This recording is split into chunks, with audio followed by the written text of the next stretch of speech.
जय जय शङ्कर हर हर शङ्कर जय जय शङ्कर हर हर शङ्कर जय जय शङ्कर हर हर शङ्कर जय जय शङ्कर.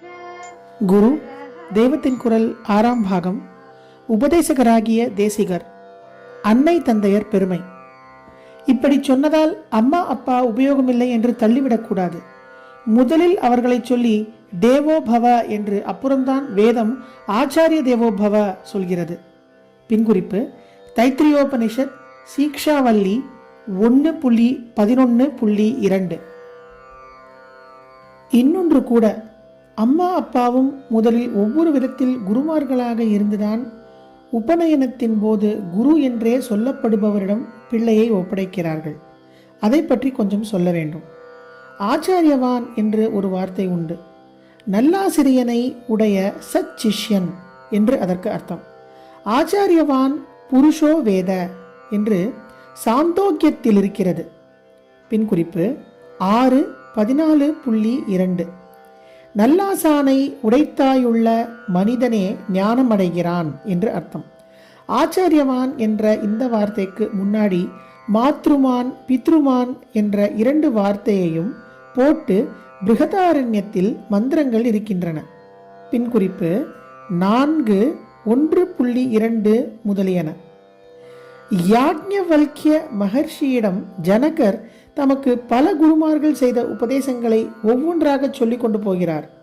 அப்போது அந்த ஒவ்வொரு குருவும் உபதேசித்தது சரிதான் என்று யாக்ஞவல்க்யர் அப்ரூவ் பண்ணும்போது, அந்த ஒவ்வொருத்தரை பற்றியும் மாத்ருமானாகவும் பித்ருமானாகவும் ஆச்சாரியவானாகவும் இருக்கப்பட்ட ஒருவர் எப்படி உபதேசிக்க வேண்டுமோ அப்படி இவர் உபதேசித்திருக்கிறார் என்று பாராட்டி சொல்வதாக அந்த உபனிஷத்தில் இருக்கிறது.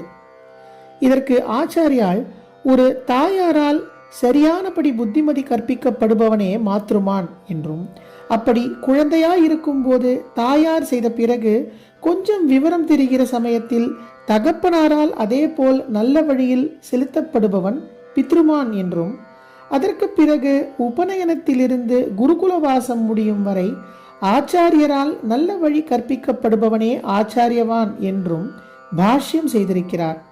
இப்படி 3 காரணபூதர்களால் பரிசுத்தி செய்யப்பட்ட சுத்தித்ரய ஹேது சம்யுக்தன் தான் பிற்காலத்தில் தானும் சாக்ஷாத் ஆச்சாரியன் என்னும்படி அவ்வளவு யோக்கியதையுடன் கூடிய குருவாகிறான். அவன்தான் சாஸ்திர பிரமாணத்திலிருந்து வழுவாமல் சொல்லிக் கொடுப்பான் என்று ஏற்றம் கொடுத்து சொல்லியிருக்கிறார்.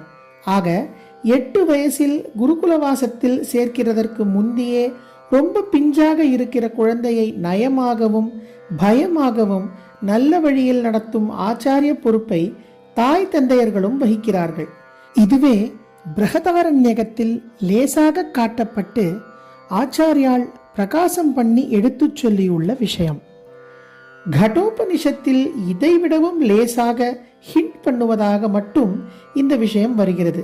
அக்னி வித்யை யமதர்மராஜா நச்சிகேதஸுக்கு உபதேசம் செய்கிறார். செய்துவிட்டு 3 தடவை இந்த கிரியையை பண்ணி 3உடன் சம்பந்தப்பட்டு முத்தொழில் புரிபவன் ஜனன மரணங்களை கடக்கிறான் என்று சொல்கிறார். பின்குறிப்பு முதல் வள்ளி மந்திரம் 17. சாதாரணமாக பிராமணனை 6 தொழில்கள் சிறப்பாக செய்யும் ஷட்கர்ம நிரதன் என்றே சொல்வது.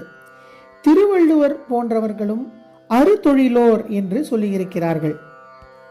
தான் வேதம் ஓதுவது, பிறருக்கு வேதம் ஓதுவிப்பது, தான் யாகம் பண்ணுவது, பிறருக்கும் பண்ணுவிப்பது, சத் பாத்திரத்திடமிருந்து தான் தானம் வாங்குவது, சத் பாத்திரத்திற்கு தான் தானம் கொடுப்பது என்று 6 தொழில்கள். இதில் தான் பிறர் என்று வரும் இரட்டை காரியங்கள் ஒவ்வொன்றையும் ஒன்றாக வைத்துக் கொள்ளும் போது 6 தொழிலே முத்தொழிலாகி விடுகிறது. அதைத்தான் இங்கு சொல்லியிருக்கிறது. ஆனால் நமக்கு விஷயம் இந்த முத்தொழில் இல்லை. 3உடன் சம்பந்தப்பட்டு திரிபிரேத்ய என்று, அதாவது மூலத்தில் இருப்பதுதான் நமக்கு விஷயம்.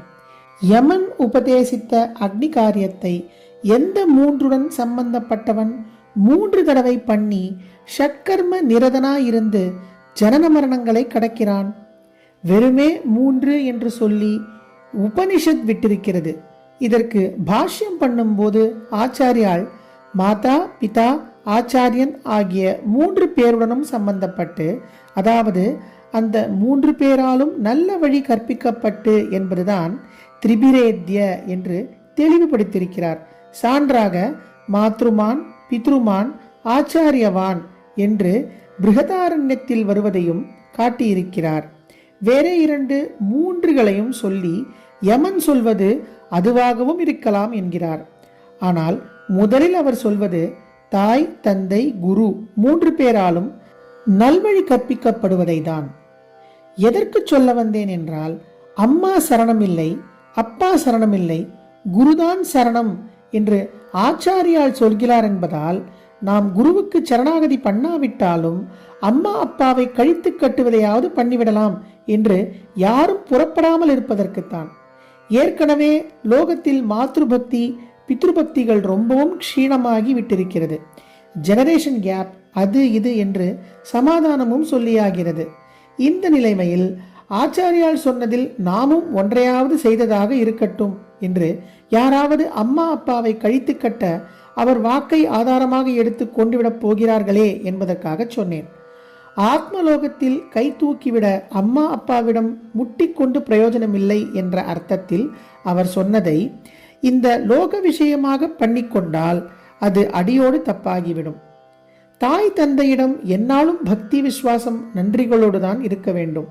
ஆனாலும் ஆத்மாவை ரட்சித்து அதை பரம லட்சியத்தில் சேர்ப்பிப்பதற்கு அவர்களிடம் போய் நிற்காமல் குரு சரணத்தில் தான் போய் விழ வேண்டும்.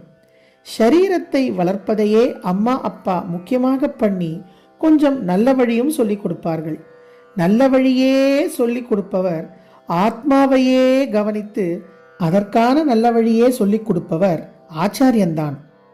அப்படி நல்ல வழி உபதேசித்து கூடவே அவரும் கைடாக அந்த வழியில் வருகிற பரமோபகாரத்தை வைத்து அவருக்கு கொடுத்துள்ள பேர்தான் தேசிகன்.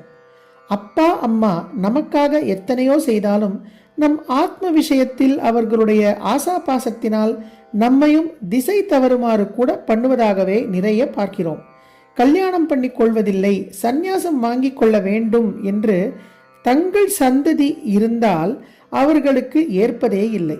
பிள்ளை நிறைய சம்பாதிக்கணும், அவனுக்கு தாங்கள் நிறைய சொத்து வைத்துவிட்டு போக வேண்டும் என்றெல்லாம் ஆத்மாபிவிருத்திக்கு ஹானியான சமாச்சாரங்களையே அவனுக்கு சேர்த்து கொடுக்கிறார்கள். ஒரு விரதம் உபவாசம் பிள்ளை இருந்தால் கூட இப்பவே பிடிச்சு எதுக்கு இதெல்லாம் என்று கலைக்கிற மாதா பிதாக்கள் பல பேர். ஆகையால் அவர்களுடைய வாத்சல்யம் தியாகம் முதலியவற்றுக்காக நாம் அவர்களிடம் என்னாலும் நன்றி கடன்பட்டு நமஸ்காரம் பண்ணத்தான் வேண்டும் என்றாலும் அவர்கள் நம்மிடமுள்ள ஆசையாலேயே ஆத்ம மார்க்கத்தில் நம்மை திசை தவறச் செய்வதால் இங்கே தேசிகனைத்தான் ஒரே பிடி என்று பிடித்து கொள்ள வேண்டும். ஆசை திசை என்று சொன்னதில் வேடிக்கையாக ஒன்று நினைவு வருகிறது. திஷ்ஷுக்கு 2 அர்த்தம் உண்டு என்றேன் அல்லவா? அப்படியே ஆஷா என்பதற்கும் 2 அர்த்தம் உண்டு. ஒரு அர்த்தம் எல்லோருக்கும் தெரிந்தது, ஆசா பாசம் என்று சேர்த்து சொல்லும் அஞ்ஞானமான பிரியம். இன்னொரு அர்த்தம் திசை என்பதே.